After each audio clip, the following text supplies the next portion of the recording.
What's up, everyone? Welcome back to another podcast here with us. This is Billy, the host of the Pertinier Outdoors podcast, and we are on to episode 117, and we are marching into the week of August 16th. It's just hard to believe.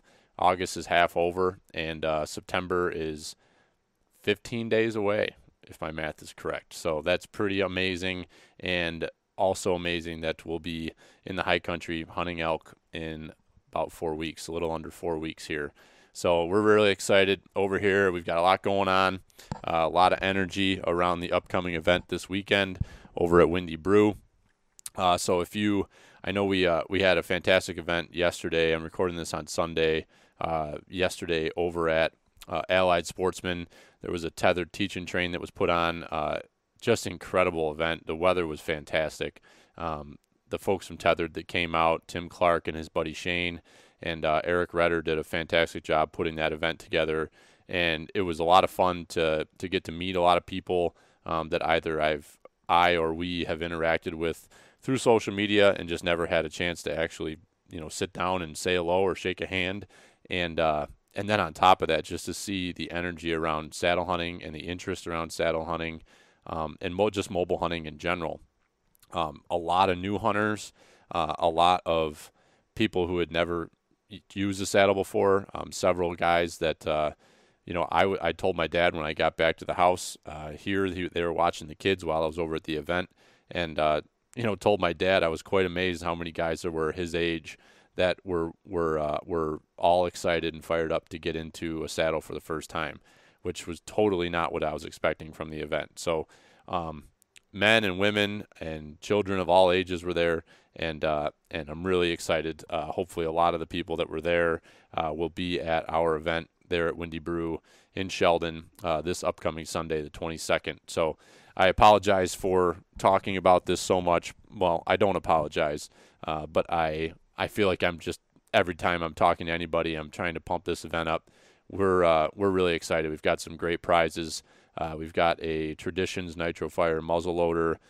Just looking at some stuff here on the table. We've got a bunch of items that were given to us, donation items from Earth Spirits Archery.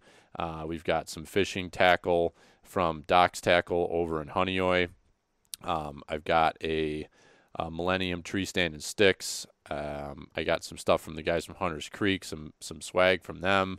I got some stuff from Sugarbush Armory. I've got a dozen arrows coming from Chad and the guys at Redneck Rising. So that's just to name a few. We've got some golf tickets a couple rounds of golf from some local golf courses, things like that. So we've got some incredible raffle prizes. This event is 100% proceeds from our end are going to from the Pertinier end. So any of the raffle, and then $1 from every beer and $1 from being a pint or a can will be getting donated to the Venison Donation Coalition and the National Deer Association. So both of those organizations are two that we believe a lot in. The Venison Donation Coalition is just could not line up better with what we're all about here.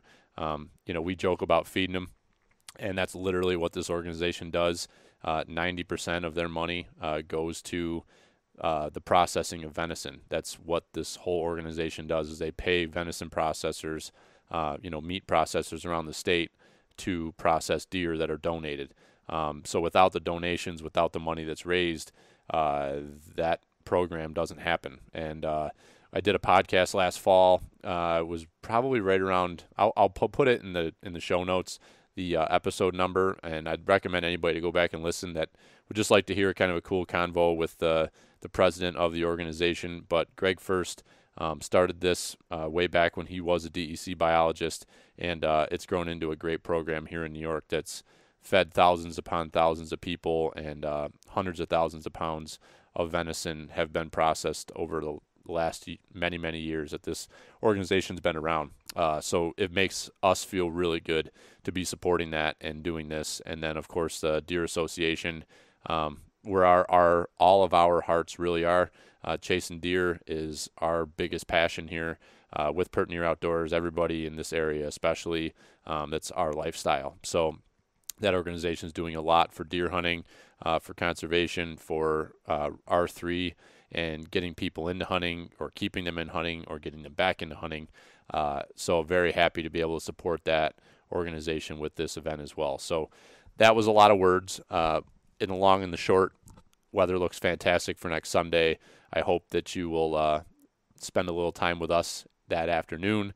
1 to 5, we're doing the event. We're going to have a cornhole tournament starting at 2 o'clock, so sign-ups for that will start from 1 to 2, and then we'll have the cornhole tourney, have some good prizes with that for the winners of that tournament, and then we'll have raffles going on nonstop, including the gun raffle, and we'll be drawing the tickets probably 4:30, 4:45, somewhere in there, and you do not need to be present to win. So if you purchase tickets, we'll have your name and your number, and if you're just there for a few minutes to pop in and grab a 4-pack of beer and want to grab a few raffle tickets, that's great too. So very much excited for next weekend. I think that's the number one thing that's on my mind right now.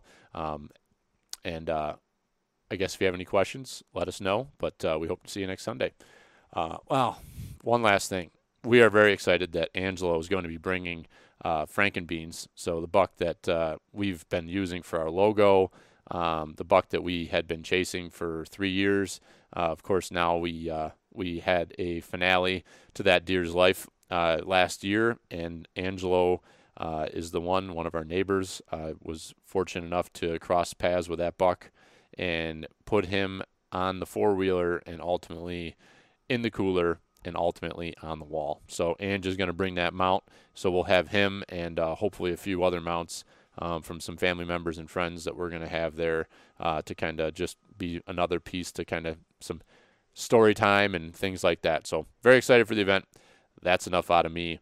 We're going to jump into this episode with Ryan Couell from Quaker Boy Game Calls down in now located in Springville. A lot of history with that company here in Western New York, locally owned, family operated, and we'll let him tell the story. But really enjoy highlighting some of these local companies and trying to help get word out about what they're doing and what they're up to, and sharing the power and the spread of the podcast as a way to help them market their products. So not an overly salesy podcast, but something where we're kind of learning a little bit about the history of the company and who they are and what they do and why they do what they do. So hope you enjoy the podcast, and maybe if you're looking at purchasing some game calls for this upcoming season, looking for a grunt tube or some bleats, things of that nature, even a squirrel call we'll learn on here. Check these guys out. You can get their stuff just about any big box store. They do business directly with those, and even some of the local mom and pops locally here too. So thank you all for listening. We appreciate your time. We appreciate you choosing to listen to us each week, and it's fun to keep watching the listenership growing and meeting more and more people out there in the field. So thank you so much. Have a great week, and keep feeding them.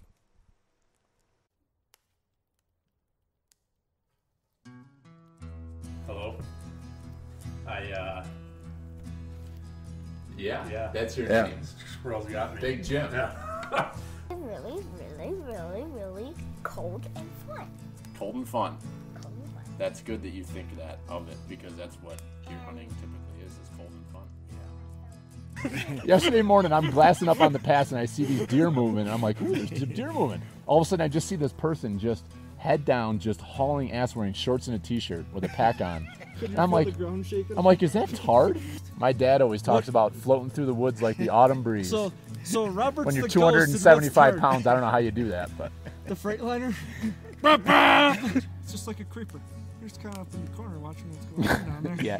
You know. He's like, he's up there slapping it, pissing all over everything. is it warm yet? How did you know the name of the actor? That's right. I know. How did you say his name? Hervé Villechaize. Remember this? You know what pert near means. If you know what pert near means and you live in America, you're a redneck too. Welcome to the Log Talk Podcast, brought to you by Pert Near Outdoors.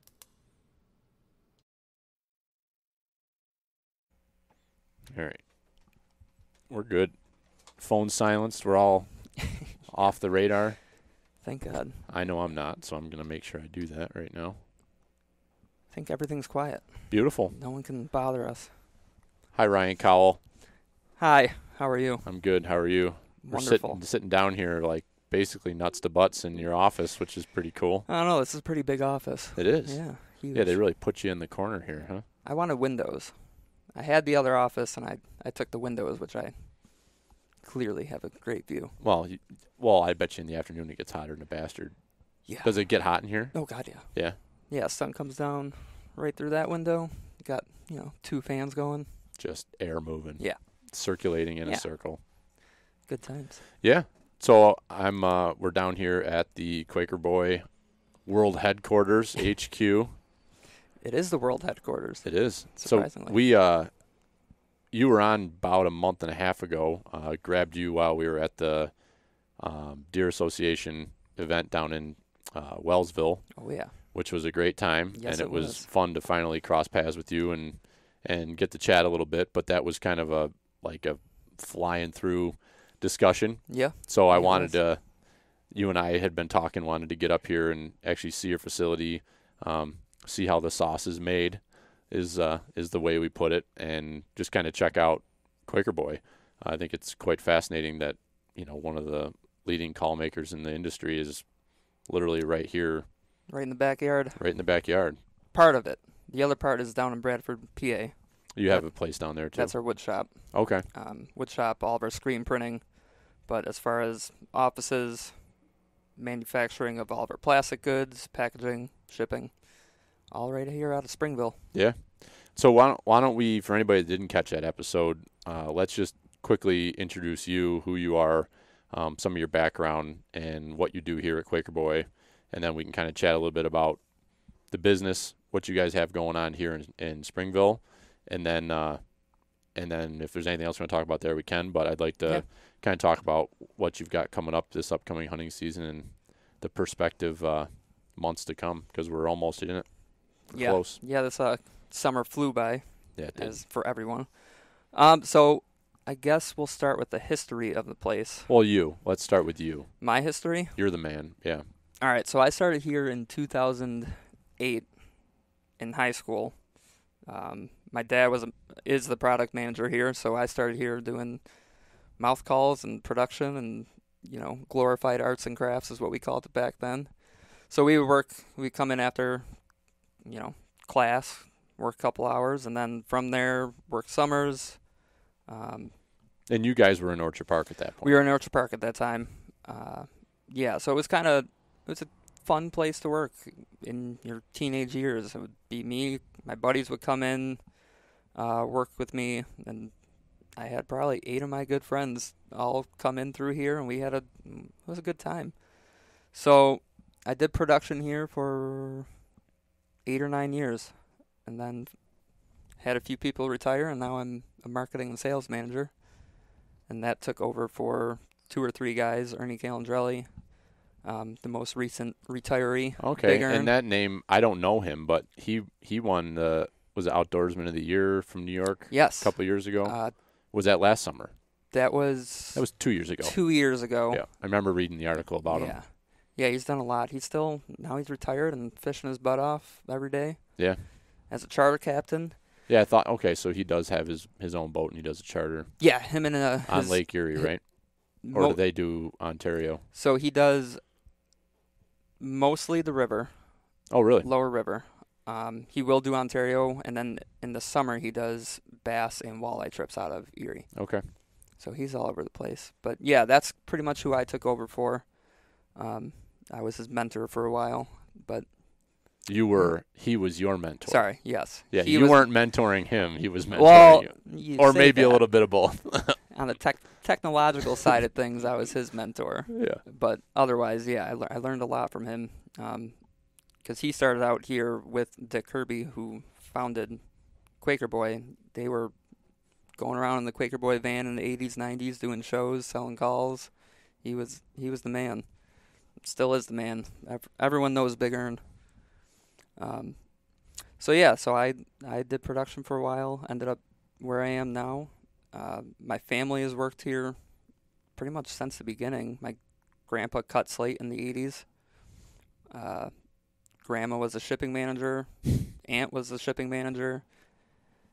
Dad is still a production manager, so it's been a family affair since since the 80s. That's really cool. Yeah, and I'm in a similar boat where the industry that I work in, we were talking before we hit record, and I'm very passionate. I mean, the business that I'm in my 9 to 5, I mean, I have a lot of passion for that business for the same reasons. Yeah. It's what my family does. We've been in school transportation. Yeah, that's awesome. From my grandfathers, both my grandfathers, my mother, my father, my brother and I, like, we're all in it. So it's a different level of, like, it's your day-to-day, it's your grind, but it's deeper than that. And I think that's a fun place to be. You know, there's times when it's frustrating, but it's like it's not really work because it's what you're really passionate about. Yeah, you enjoy it. I go home after work, and sometimes all I think about is work, but it's not a bad thing because it's, hunting. Right. So it's enjoyable it for is. Sure. Yeah. So a lot of family history for you here, and and is that your dad? No, Chris? That Chris Kirby. So that's Chris Kirby. Okay. Yeah. So that's dad's in the office. So is that Dick's son? Dick's son. Okay. Yep. So he is now the owner. Him and his wife bought out Quaker Boy from his mother Beverly, actually within the last 12 months. So now they are actually sole owners of Quaker Boy. Nice. So it's nice to be family owned still, especially with everyone else getting bought out by all these big corporations and conglomerates. Yeah. So, yeah. Well, that's what was it's cool to me. Like, this stuff fascinates me to come and actually see a warehouse, see a production facility, to see it is very interesting how this stuff is made. And a lot of people might think that it's, this super high tech, like, which maybe some of those massive corporations, it is more. They are. Like mass production, which you guys are certainly mass production, but there's a lot. The girls are back here in the production area, like physically handwork on all this and all the jigs and everything. Like, it's super cool to see exactly how that stuff comes together, Yeah, as far as like automated machines, we have 2, and that's it. Yeah. Everything else is hand built. That was the packaging machines, right? Yeah. Yeah. So that's the only thing that's really automated. That is it. So down, in Bradford at our wood shop, it's all hand milled. It's all drill pressed. It's one guy doing one box call at a time. No shit. Yeah. And not a lot, you have all the technological advances with CNC machines and all that. We don't use them. So when people say custom crafted, hand built, it truly is. It truly is here. Yeah. Which is, it's nice. Attention to detail and good high quality products. Yeah. I think we're on year 46 at this point. That's fantastic. And how did it all get started? So it seems like, this is really cool too, what you guys have here with the showroom, and you have all this history and all these just calls everywhere, and a lot of, like, you can tell there's a lot of history here. So, like, what was Dick's place in calling? Like, was he, like, I guess how did Quaker Boy get started? Was he kind of an important figure in that world? So it started just as like a passion project, actually. Him and his wife Bev started out as a barbershop and a beauty shop on Orchard Park Road, Quaker Boy and Quaker Girl. That's where the names came from. So he just loved hunting, and in his basement he started making mouth calls out of, I believe, soda cans, cut aluminum out of soda cans, and used the latex from condoms. No kidding. So it was a thicker, hard to blow mouth call. So that is what started it. And then that expanded to him making box calls, and my grandpa and grandma lived actually, I guess they were backyard neighbors with the Kirbys. So he was cutting slate in his basement, and finally they outgrew the 2 basements and moved into Orchard Park. So it was just a big passion project that turned into some of the best mouth calls in the world. And then as he made more, that's when the calling circuit was huge. Going to win contests and all that. So that's what Dick and Ernie and Chris and all the original guys, they would just be months of calling contests, reaching out, making mouth calls. And back then, that was a heyday of turkey hunting. Yeah. 80s, 90s, and the big boom happened. And now you see, I don't know, hundreds, if not thousands of call makers at this point. Yeah, and guys making them in their basements, just like Dick started, you know, and that's cool because I'm sitting here as you're telling that story, and I'm thinking about people that I know and friends that I have that are doing that. You know, Andy Bush, that, you know, I got a bunch of calls from him. He's got his own little deal he's doing in his basement where he just makes little short runs and says, hey, people on Facebook, I have these available.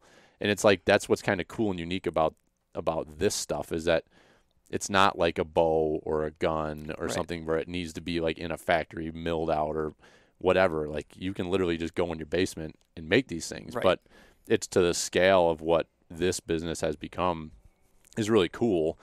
But also what kind of to what the discussion was you and I were having out there is so much of every industry, but we're just talking about the hunting industry and then coming down into the call side of it. Everything has gotten so marketed, I guess is probably the best word, whether it's through influencers or through, you know, just paid marketing on different websites or social media. Like, if you're not people, Quaker Boy might not be at the top of people's minds anymore because all these other companies are paying like crazy money to influencers, millions of to sell product. Dollars. Yeah. So it's really like, I don't know. I think in a lot of things come full circle where they kind of come back around to like, okay, you know, people do see how the sauce is made and then they start to hear about this. And that's why it's fun to me to highlight what you guys are doing here on a really big scale. Like, there's a lot of stuff going out of the door here, but you know, there's not like Quaker Boy isn't like everywhere. Like, it's not, when you open up Instagram, it's not smacking you in the face from 20 different of the top influencers, you know? Yeah. So what, I guess that's a question I have for you. Like, why, from your seat, why is that the way you guys are approaching things? Not to get into that game of it. So, I guess in the 90s, we had our videos out there. Born to Hunt was a great success and awesome shows, and we've been posting all of those old videos and hunts from that era. But that's when, you know, the TV channels that's what you need to be in, and it was very pricey. I mean, that's what pricey. a lot of people don't understand. You have to pay to be on those channels. And pay to have your show made, and, you know, you're talking $250,000, $1 million in that range for a season. Mm-hmm. So we're a family-owned business. We don't have the money that all these, you know, the Primos, the HS, the big $1 million conglomerates have that can put these marketing dollars in there. And you don't have 75 or 100 people working in the back room. You know, no, there's 60 or whatever. 10 to 20 at any given time of the year. At the max time, yeah. So being family-owned, you know, we're limited to what we can do, but we just rely on the quality of our products and just being consistently good, and, you know, we let our products speak for ourselves mostly. Mm-hmm. So we have our loyal pro staff that 95% of them have been on our pro staff for, 15, 20 years, and they love our product and push our product. So as far as, getting out there, we're more face-to-face, talking to people, doing seminars, doing in-store promotions, mm-hmm. and our, boots to the ground guys are what still push our product. But also it's kind of behind the scenes of what we do here that puts us in stores. Yeah. We ship full, we ship in time or on time, and we're affordable. You see a lot of these $100 box calls on the shelf. I carry a $20 box call and I kill a turkey every year. You don't. And there's that box call didn't cost $100 to make or $90 to make. Right. But all of the stuff that they have to cover for overhead, right, that is a reason for that sort of margin. And I guess that's kind of what I was kind of sniffing around there and you brought up a great point, is how hunters have been, how they're marketed to has changed. Because back when you were talking about Dick and Chris and Ernie going on the circuit, like that was a big way of like marketing your product. Like you went to calling contests, people that were passionate about turkey hunting were either watching the contest or they were on TV or recorded or they're there. And that's where a lot of product and name was hyped. Now it's how quick, the Instagram Reels video or, a post or a video on YouTube is what's driving people to spend money. But, you guys have stayed in your wheelhouse and stayed centered to that because you're going to just stay consistent. Whereas these other companies that might invest a shitload of money, they might have a huge boom, but then at some point that's going to peter out. And then what? Yep. You're kind of seeing that now with, Night and Hell closed down, I want to say 5 years ago. Oh, really? They had a big boom. They had great products and good people, but they're gone. And you'll see these other companies. They'll come and go, but we just stay our course. But it's very simple if you think about it. 90% of us are grassroots farmers who don't want to go spend. If we're going to spend our money on anything, we're going to go get a new shotgun. Yeah. Or ammo. At this point, we're spending too much money on ammo. Right. And for game calls, you're going to kill them. You're going to call them and you're going to kill them. We don't want people spending $500 for a full turkey set. You can go spend $50, $100, and you're good to go. Right. We don't. So when 90% of our customer base, is that bread and butter, those people, that's what we want to cater to. Yeah. It comes down to knowing your customer. Right. Is what it comes down to. And we still have our higher end calls, but that's a Quaker Boy, our website exclusive. Mm-hmm. But they're good calls, but I still like our $25 Hurricane. That's what's in my pocket. Yep. Our $8 mouth calls. There's no need for a $15, $20 mouth call. They're all made the same. Right. Aluminum, latex. Yeah, when tape. you actually see how the sauce is made back there, it's like, this is pretty much how you got to do it. 3 things. You and press it, you stretch it, you cut it. There's no other way of doing it. So seeing these $20 mouth calls, and I'm sure they're good, but I don't think it's needed. But you'll get into the custom calls and all that, and that's different. That's a one-off good craftsmanship. People spend their hours and hours on a single call. But we are mass produced, but it's all handmade. Yeah, it's really cool. And that's we're talking about the final point on this, just to prove the point of how people are sold on things. And then you use it, and then you're not quite sure if you want to use it again. We stood out there, and we're looking at, so I'm going elk hunting in a month, and I need a couple new diaphragms. And so I was asking you what you use, and you were showing me some stuff. And the challenge I have is when I went on my hunt 2 years ago, I was needing calls, and at that point, I'm following all the Western guys and all this and that, and I invested in Phelps tube and Phelps diaphragms. That all nice stuff. Works good. Oh, yeah. But I don't want to pack that tube again. The thing's, it's a baseball bat, So now I'm looking at what you guys have here, and you doing a demonstration for me, just calling and showing me how it works, and it's knowing how much I call. Calls are important, but they're not everything. They're not. So if you're gonna be lugging around. Excuse me, if you're going to be lugging around this huge tube, like I told you on a 6-day hunt, I literally used the bugle tube twice. Right. I needed it those 2 times, but is it worth other carrying than around a that, baseball bat? I've got this thing bouncing around on my back the whole time. It's just not practical. And the style of hunting that we're doing, we're not just walking ridges calling. Right. We're trying to hunt a herd in a basin. That's what we're trying to do. So we're more likely to just be doing cow calls and kind of poking around than we are to be running ridges, bugling for hours on end, some of those guys are, like the Corey Jacobsons and the Phelps crew and everybody else that hunts out. There's a lot of people that hunt that way. For me, it's we're hunting out of a backpack, so I'm taking the accordion style bugle tube and a couple diaphragms. That's all you need. And that's all I need, And if I need it, whoop, extend it out, and I'm ready to rip. If not, I just make cow calls here and there, and that's what I need. So it's just I guess that's to prove the point of the power of marketing was I had to have that bugle tube because all the cool guys were using Everyone it. out west uses it and uses it every 14 seconds on the ridge stops. Yep. Yeah. So how practical is it? You know? Right. It certainly is practical for many applications, but not for the style of hunting that I'm doing. Yeah.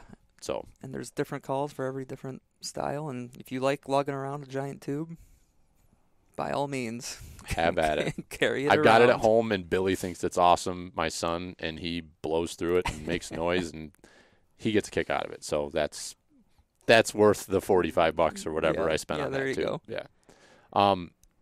So different product lines you guys carry.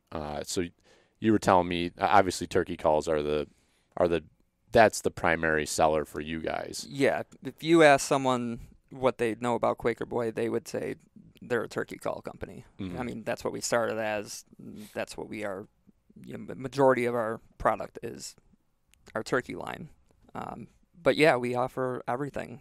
We all think, and everyone I've talked to that has used it, our brawler buck grunt call is the best one out there, and I've heard it from people that are sponsored by other game call companies. That can't use it. They're like, yeah, that's the best one out there. We can't use it. So our deer line is great, but yeah, elk, moose, duck, waterfowl in general, goose, predator. Got a squirrel call for the kids. Really? Little locator call. I'm gonna need to see that when we leave here. That's pretty cool. Yeah. Never heard of a squirrel call. It's just a little squirrel bark. You just let it loose.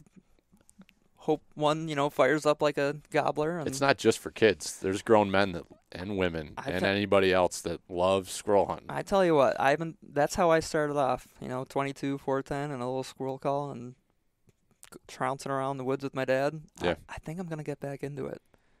Well, yeah. I mean, that's how it opens. As kids, that's how most people started. I mean, Dad let my brother and I loose, and we would it'd be archery season, and it's hilarious because Jimmy and I, we just now knowing what we know about deer hunting, and like oh my God, the impact of just being in the woods and making noise and spreading scent, the impact of what Jimmy and I did to our property, our 100 acres over that 4-year period before we could deer hunt, but we could small game hunt. Oh my Lord. I mean, we were just shooting 22s for the whole month of October. Yep. But those are fond memories. I need to go through and edit it, but there's just never enough hours in the day. But I got a bunch of our old like high 8 tapes converted because we used to film like everything. Oh, that's awesome. Yeah, it is awesome. And we have a pile of Jimmy's turkey hunts, some cool film of that. And we were all about filming squirrel hunting. So me and my cousins, it was myself, my cousin Sean and Jake and my brother, and we would go squirrel hunting because we were all young and around the same age. And we were filming it and calling it gargantuan squirrels because it was like the same time as like monster bucks. Oh my God. And it's classic video. Yeah. Find that time, man. Yeah. So I got to go through, but I mean, it's like we were recording like hours of this. So I got to go because nobody has time to watch hours of that. No. But yeah, I need to go through and like create some little highlight reels of squirrels flipping through the air and that'd be awesome. doing stuff like that. But we had what a great way to start squirrel hunting. Yeah, I mean, it's worth wrecking your deer woods for a couple of years. Yeah, for sure. God, the memories I have. It was me, my father, Big Ern, and Ernie's son Nick. We would go through the public land down in Rushford with our little 410s. We put up grouse, we'd shoot them. We go. You're just out there. Squirrels. We were just But that's what gets hunters into it. Yeah. And squirrel hunting is starting to come back, from what we can tell. It's it kind of lost its legs. Not a lot of people were getting their kids into the squirrel hunting, and then that was kind of hurting recruitment for new hunters. Mm. But in the past couple of years, our squirrel calls are flying off the shelves. Really? Everyone's getting back into it, and God, it's fun. I got to do it this year. I've been saying that for like 3 years, but even if our whole group went out, we would have a blast. I know. We could have a lot of fun with that.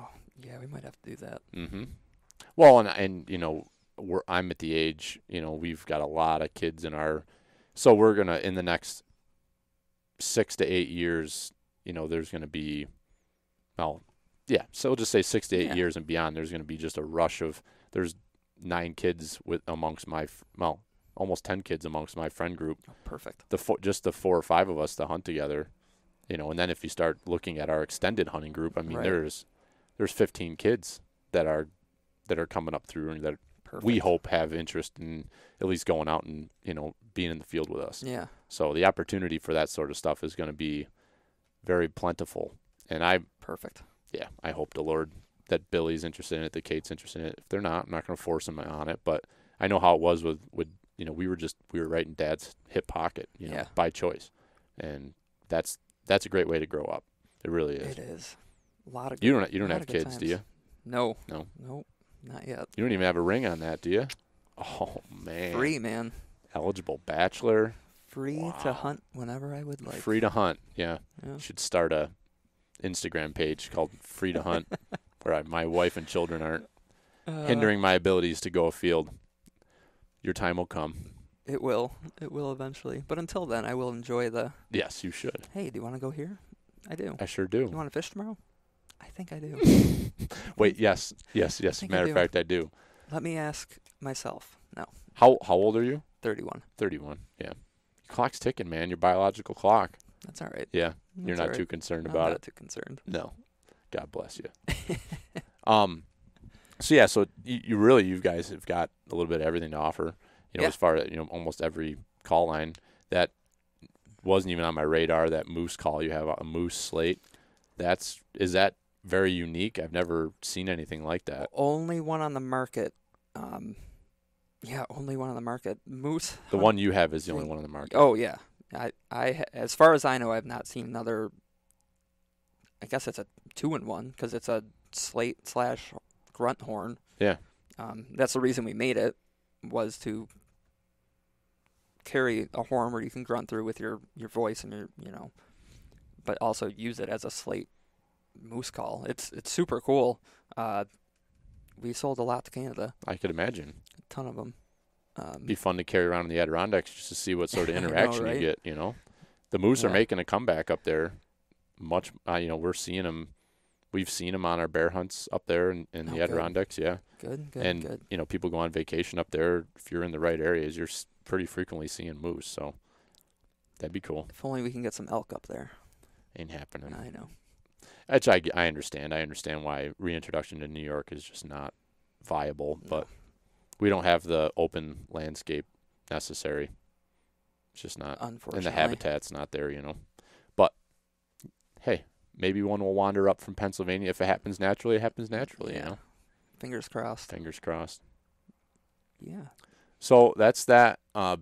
Business-wise, I guess here, as far as do you guys have an online store people can buy things online, or is most of your stuff retail in store to purchase? So we do have an online store. We might be the only outdoor company that does not push people to our website unless you cannot find a call. Other than that, I mean, even our showroom, we're by appointment only. If you call in, want to come in, by all means, we'll let you in. You can shop here. But we have at S&S around the corner, Machias Outdoors, Whitetail Country in Olean, Johnson's, and then, of course, the Cabela's, the Dick's, Walmart's of the world. But we want to push people to the your the retailers. mom and pop, the local guys that rely on your dollars. Yeah. So no, we don't really. We have the online shop if you need it. We're on Amazon. Again, that's like running the world now, but we're Right. there. But other than that, yeah, we would rather you go spend your money at your local shops and then buy it offline on our website. Well, shipping costs alone right now are insane. Right. Yeah, it's definitely more advantageous for you guys to focus on your retailers and have inventory with them. It's easier to manage things that way. I would think. It's definitely when you're a manufacturer, it's hard to be a retailer as well. Yeah, you're running 2 different warehouses pretty much. But yeah, no, our website is chock full of information. We have videos for most of our products. If you want to hear them, listen to them, see how they're ran, maintenance on your box calls, your slates, all that. It's all on our website. And our website is currently getting upgraded to actually include more tips, tricks, maintenance, testimonials from, insiders of the industry, our pro staff, all that, just so, you guys can all learn about our products and who uses them and how they use them and where they use them. Yeah, I think that's important nowadays. People are looking for more than just the product. They want to see educational information and how-tos, who's using it type of thing. Yeah, so we are going to be adding a lot, especially from our pro staff who use our products, some of them daily because they're in the field that much, and especially products that aren't in our turkey line, like our duck calls. We probably have one of the better wood duck calls on the market, and our pro staffer, Chad Hodge, down in Florida, I think he 50 Drake Woodies last year out of Florida, and that's just walking through the swamps, calling them to swim in, and wow, he does work with that thing. And that's something that's totally outside of nobody in our family has really been into waterfowl. That's total foreign ground to us. That is a wallet burner. We got into it probably 5 or 6 years ago. We're mostly hunting the big water ducks now on Erie and Ontario and up on the river, but we'll hunt a few swamps, local swamps here and up in upstate New York, and it is fun, man. Highly recommend. Maybe when the kids, that's something I could see that, if Billy or Kate get big into it, that could be like a thing that we could continue to do once. But just knowing the lifestyle right now, like I can't add another, but if one of the kids ends up getting into it, then that's an easy, obvious thing to do, Yeah, it's almost like a, I guess, more intense squirrel hunt. Yeah. Because you can still talk and mess around and teach. I mean, you can learn a lot, especially on calling and setup and patience. And yeah, everybody I know that does it is just in love with it. It's just one of those things. You got to pick your poison. It's like people asking that are diehard about salmon fishing and fly fishing and things like that. Some of the best times to do that stuff is during the best part of deer hunting. So it's like, it absolutely and most of those folks, they might deer hunt, but they're probably maybe just those 1 or 2 day a year people that go out with a gun and hunt. So like you kind of pick your poison, and people that can do it all, that's great. Kudos, but it's tough to do it all. It wears you down real quick. Yeah. For sure. Yeah. Deer. Yeah. That's the only tough thing about here is some of the best deer hunting times is when our duck season is open. So you got to pick and choose, and maybe you duck hunt on the day that the big one walks by your stand. Maybe you do. Maybe you don't. Which may or may you not. You got to make that decision as an individual, and you got to sleep with that at night. Because you can eat you have to kill a hell of a lot of ducks to equal the amount of meat you're going to get from a deer. Yeah. That's always my rationale behind my decision making. But yeah, we talk about that quite a bit. How much do you spend on your steel shot shells? More than my one deer slug that would have gotten me, 80 pounds of meat. Yeah. Yeah, so if you try to work that equation as far as a financial decision, that's not the best. But yeah, it doesn't work out. No, don't ever lead math that. Doesn't add up. So from a married guy to a single or non-married guy, I would say, don't try to use that sales pitch to your significant other when you're trying to justify what you're trying to go do. No. Just say it's a hobby and try to work it out so that your bank accounts are not connected so they can't see the sort of money you spend on stuff. Oh, God. Yeah, you guys do that from day one, man. You can't relinquish that stuff. Once you do, it's over. It's freaking done, Johnny. Marriage tips. I'll write this stuff down. Yep. If you ever need them, got plenty. So that's a pretty good rundown of the business and some of the stuff you guys have going on right now. And it sounds like you said you're headed into the busy time of year, so good luck with that. Yeah. And hope you guys have a great year business-wise. We're doing good. The whole industry, as bad as, everything has been the past couple of years with COVID and all that happening, the outdoor industry has thrived, and I really think it's helped a lot of people get outside, whether hunting or not. But there's a lot more people getting out of their house and, finally, kayaking, hiking, going for a walk outside. But the whole industry as a whole is doing, fantastic. Absolutely. Silver lining to any of this is that more people are getting outdoors and they are interested in learning about stuff. And, and that's a big piece of what we try to do here is we don't know who's listening, what our demographic truly is. Are they brand new hunters or somebody that's been doing it for 20 years like we have or longer? Yeah. But companies like this are in your backyard, and they are a wealth of information and history and knowledge of this world that we're also passionate about. So, it's cool to have that and to know where you can go to get that info and that sort of stuff. Right. So, yeah, I mean, what Colorado sales were license sales a year or two ago?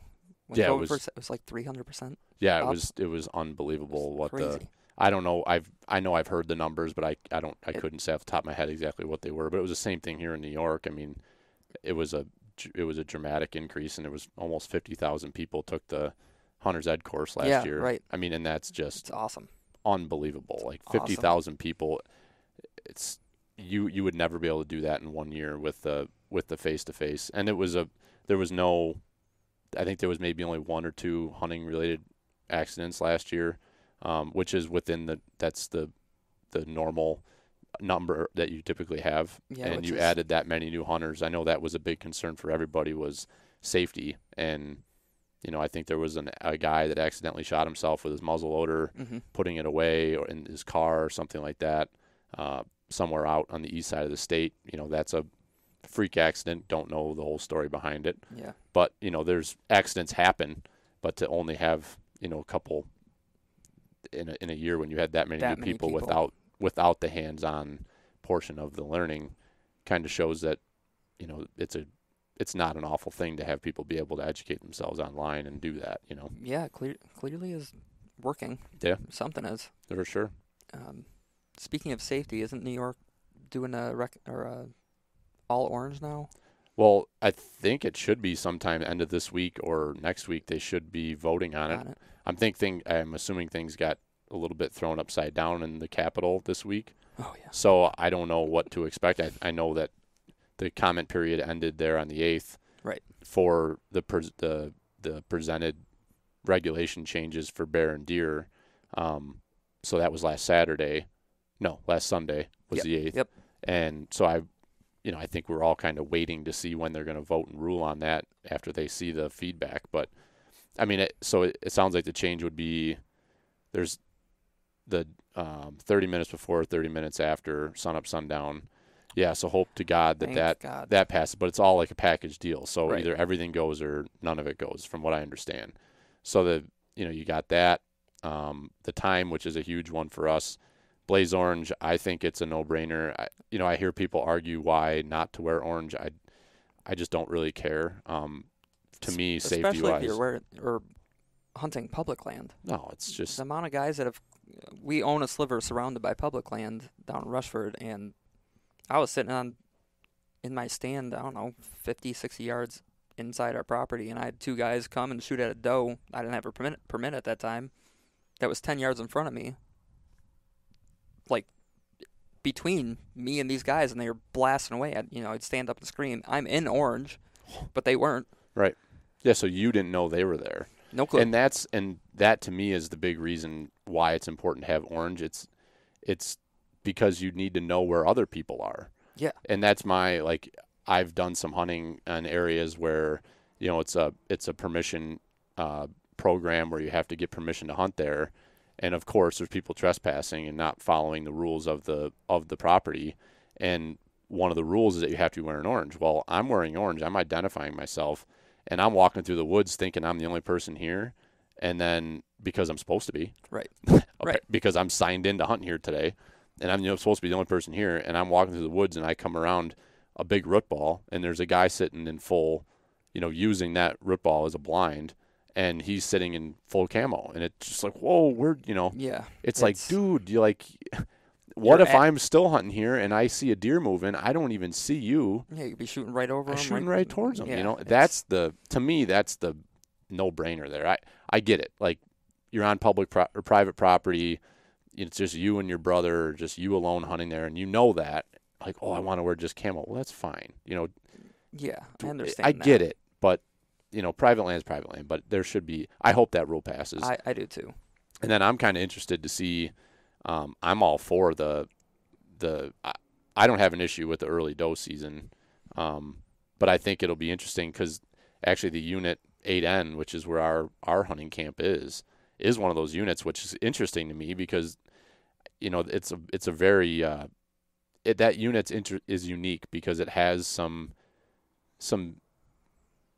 more like, I guess, I don't know, I think Canandaigua might fall into 8N, maybe a couple towns, and I think it might go down along 390, which seems like that sometimes that has an effect on where they allocate tags because of the deer car issues in some of those areas. But like at our camp, I don't know is that we have a overpopulation problem on our physical property, but on other pieces of property that I've hunted near there, public land, there's way too many deer. Like you trip over them walking through there. Yeah, that's a tough thing to try to regulate.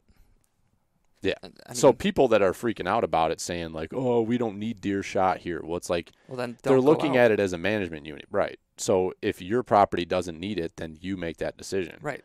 If you are somebody who has never, the problem is that there's a lot of places where people don't believe in shooting does, and it's just overpopulated, and that's not healthy for the deer herd. No, it's not.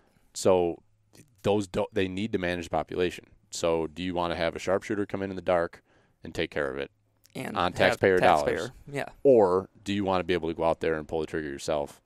Like, to me, I know where I stand. I'd rather see people fill their freezers or feed their community, do something with that meat. Yeah, even if you donate it. Yeah. Gets you out in the woods, a month earlier. Mm-hmm.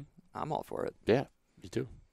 So, yeah, I mean, I think that's those, and there was a suggested change to the dates, I think, for the North Country to like line the dates up better, depending on, because it's kind of weird. There's like a line there with the northern region of the Adirondacks and up in the North Country. So I think they were trying to like align dates there that would make more sense with bear and deer, I think. So most likely. Yeah. So I mean, I hope it all passes. I think it's all logical legislation. I've been pretty happy with the stuff the DEC and legislators have been doing recently as far as hunting rules and regulations go. So I'm all for it. I think they're doing a good job managing a lot of these things. We're all for it. That's for sure. Yep. Which is good. Yeah. It's good to be on, the right side of legislation. Yes, it is. For one time. And everyone's doing a good job. Yep. So what do you got? What do you got planned for this fall? You got any trips planned or just kind of hanging local here? That's a really good question. I don't even have my trail cams out yet. I'm like slacking. So I'll get trail cams out at our property next week, maybe. Other than that, we go up north for the duck opener up by Clayton. Mm-hmm. Other than that, it's going to be a lot of local for me this year. Next year, I'll probably try to get out to Colorado again, I hope, or somewhere and get an elk hunt in. We used to go out west for duck hunt when my buddy lived out there, but he moved back home. So, yeah, mostly fall. I'm mostly in New York regardless, whether it's, Orchard Park or Rushford or Western New York or up by Clayton, Watertown area is where we normally hunt. But yeah, nothing crazy. It's kind of nice not to have a big trip planned and be able to lay low and not plan anything. Yep. And we've got, there's lots of hunting to be done here, so you don't need to be traveling out of state to look for stuff. There is a lot to do here, and that extended season that's coming up for Christmas and New Year's, like that should be fun. Just added opportunity. So it adds a whole nother week here. So I'm all for it. Me too. I love late season. Yep. Yeah, that's you bow or I'll muzzleloader. I love hunting with muzzleloader. I mean, I don't know. I mean, maybe if I don't have I'm gonna be with my muzzleloader. I just love shooting deer with my muzzleloader. I'm a big gun guy. I love shooting deer with my gun. I love archery, but I'm not one of those like archery purists. It's like I'm gonna use my bow all season. It's like I'm not to that level, that accomplished yet, where I feel like I need to put that many odds in the deer's favor.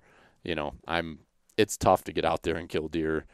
I don't hunt on game preserves and property where I've got incredible control over what pressure there is and stuff. So might as well increase your chances so you're not out there every day hoping one comes in to 20 yards. Yeah.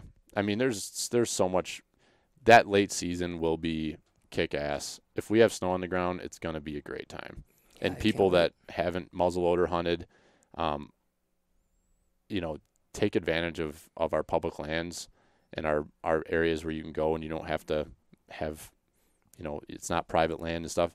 you would be amazed, people that haven't ventured on those pieces of property. You go in after Thanksgiving, basically they're very, very lightly used. So the pressure comes opening day, opening weekend. After that. Really after that I mean, is you when go it out dies that off. Monday and Yeah. there might be one person. Yeah. I had a couple property. experiences.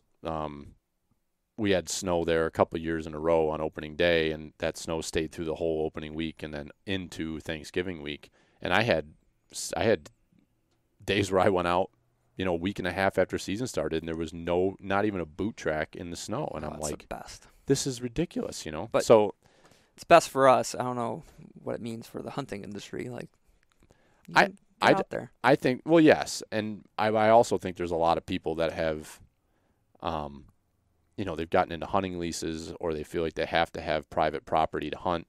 So I think there's I've talked to people that are like, oh, the farmer that I used to hunt his land, now I don't have access there because he's leasing it, or they sold it or something, or his grandkids grew up and now they're hunting there. And, people are just like, well, so I'm just not going to hunt anymore. And I get it. Some people, they grow out of that interest, but well, still. And it's just easy for them too. Yeah. Maybe Easy they don't want to go. They don't want to climb a in work. mountain or Right. bushwhack or whatever. But don't ever let access to opportunity, be the reason why you don't go. There's plenty. Yeah. Especially if you get over, it's tough. Western New York, if you're talking like Erie County, if you live in Erie County, it's tough because you basically have got to drive 45 minutes to an hour to really get to somewhere. And even when you get to those places, so is everyone else in Erie County.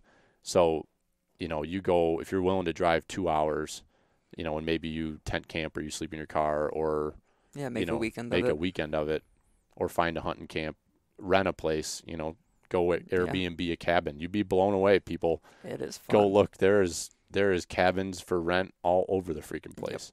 Yep. And that's what we do when we go out of state. We go to Pennsylvania. We rent houses now. We used to just stay in a hotel in town. Yeah. Now we rent houses, and that's a freaking good time. Way nicer. That's what we do when we go up to Watertown. Mm-hmm. Go Airbnb, turkey hunt for a week, and it's a blast. Yeah. But, the public land, especially deer hunting opportunity, if you're willing to drive a little bit. And they just opened up 2 new WMAs, I think. This way, yeah. One in Elkville, and I forget where the other one is. The other one's over in Genesee, I think, on right off the Genesee River. Yep. Town, Houghton College Way, I think. Yeah, and that's all really good property. Yeah. The one in Elkville, we had permission to hunt one of the hills right next to it. Turkey hunt, deer hunt. They're good properties, and it's not far. No. Right down on 219. Mm-hmm. Half hour. They're doing some timber cutting too, down by Ellicottville. Perfect. I don't know if you've seen that. I haven't been down there in a bit. When I travel to go down towards like Jamestown Way, I typically will go across and go through Ellicottville, and then I can't think of what that route is that goes up over the hill, but you go up over the hill and then you're working down towards I think it's Cattaraugus Little Valley. Yep. Over that way. There's a kind of, after you go up over the hill from Ellicottville, there's a bunch of state land there on the south side of the road primarily. And I went through there when we're coming back from the Total Archery Challenge in PA, drove by there, and there was all sorts of timber cut down, and so they're starting to cut a lot of areas. A lot of the state forests are starting to actually do some timber management on. Good. Which is going to be fantastic for hunting. It's much needed. Yeah. Much needed. Yep. But man, that's good. Yeah. Definitely no shortage of public land. I know it doesn't seem like much when you look on, the maps, but they're big pieces of property once you get down there. When you get in them, they're big. They're big. Yep. So that's about all I got. I wanted to try to keep her. I don't know what we're at time-wise, but I got another meeting to go to, and you got so do I. You got a meeting to go to, so it's nice to sit down here. Good to see how you guys operate, and wish you the best of luck here this upcoming season. Hope you guys all knock down the big one. You know what? I just hope I get one. I didn't even kill a deer last year. Oh, man. First year ever. I don't even know if you're allowed to sit in the same room with me. I don't know. I don't know. I was a duck and salmon was well, you shot an elk last year. I did shoot the elk. That changes the ball game a little bit. Not to brag, but I didn't really. Humble brag. I shot an elk last year. I shot a big 6x6 Yeah. on public land in Colorado. Yeah.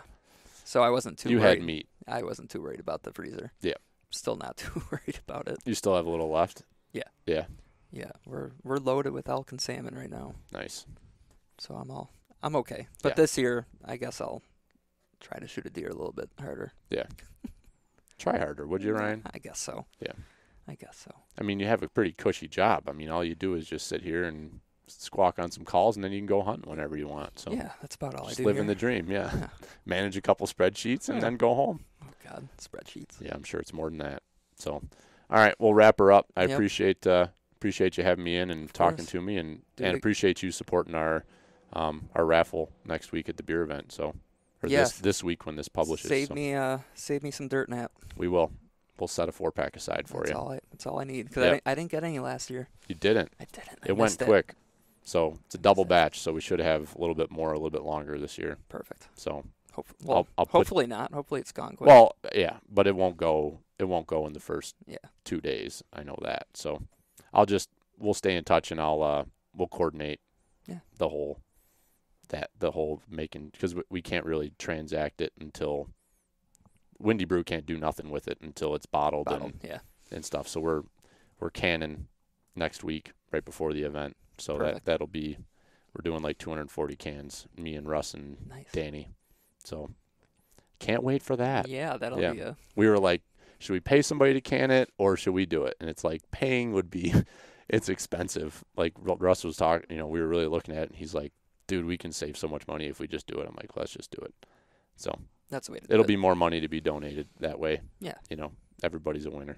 Plus you can, have a few pops while you do it. Yeah. We'll just probably freaking labels will be on all half sideways, and they're only half full of beer, and one for us, 4 for you. Yeah, exactly. Yeah. What happened to the other 100 gallons that was here? Whoops. Yep.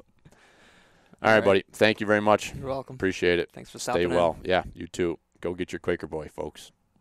See ya. Fade 'em. 51 minutes. Perfect. Nice. All right, folks, it's that time where we're going to talk a little bit about a couple companies that are supporting us, and we would greatly appreciate it if you would support them.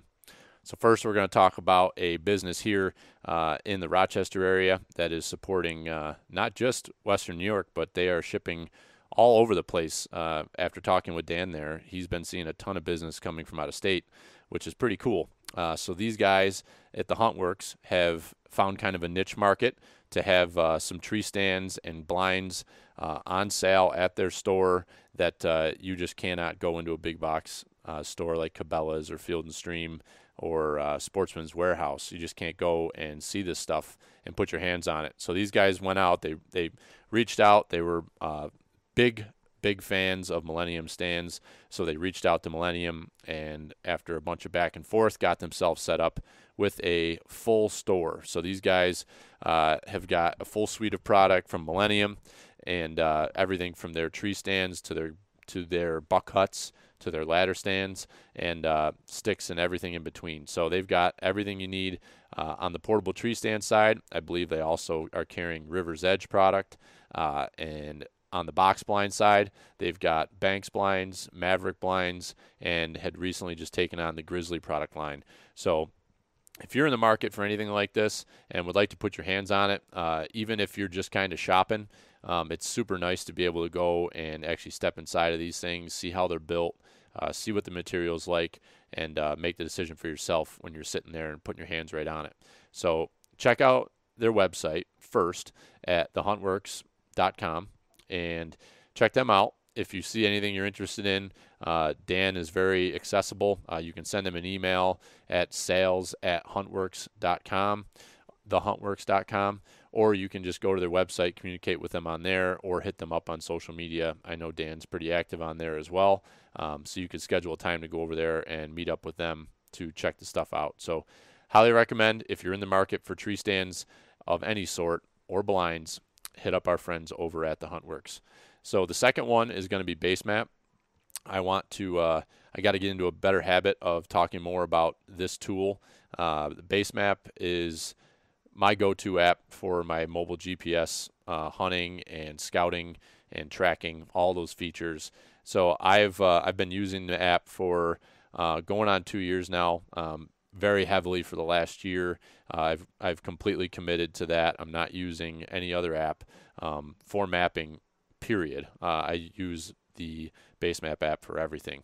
So I'm very excited to see that they brought back the they brought back the other topo map layer that they had taken away when they had converted a bunch of their maps over to simplify things. They brought back that topo map that I love so much. So very excited to get my maps downloaded for our area we're heading to in Colorado, and use this app to its fullest extent while we're off grid for a week or so. So check out, if you aren't using a mobile GPS hunting app, I strongly encourage you to check out Basemap. And even if you are using another brand, download the app, check it out for free. And if you like it and you want to buy a subscription so you can get all the benefits, make sure you go to their website and use promo code PERTNEAR20, and that'll get you 20% off your yearly membership there with them, which is very affordable. Definitely one of the benefits of Basemap. You're going to pay $30 a year total for everything that they have to offer for every state, all of the layers, all of the everything. Whereas if you use the discount code, you're actually going to get 20% off of that. So you're going to be around $25 and have everything you need ready at your fingertips. So check out our friends at Basemap. They're all over social media, all the right places, and you can check them out online at basemap.com and download the app from your app store of choice and check it out. You won't be disappointed, and if you are, it's not my fault. Just kidding. You won't be disappointed. You'll love it. So do us a favor, support these companies. We appreciate them supporting us, and there's a bunch of others that are in the bio of our Instagram page. If you click on the bio, you can shop through the links with some of the stores on there that we also are hooked up with and help support the podcast that way. So thank you very much. Appreciate you supporting everyone who supports us, and we'll support, and then they'll support, and then we'll just kind of like keep supporting each other. And it's like this happy circle that we'll all just keep going in. You know what I'm saying? It's like a circle. It just kind of keeps going around. You got it. See ya. Thank you.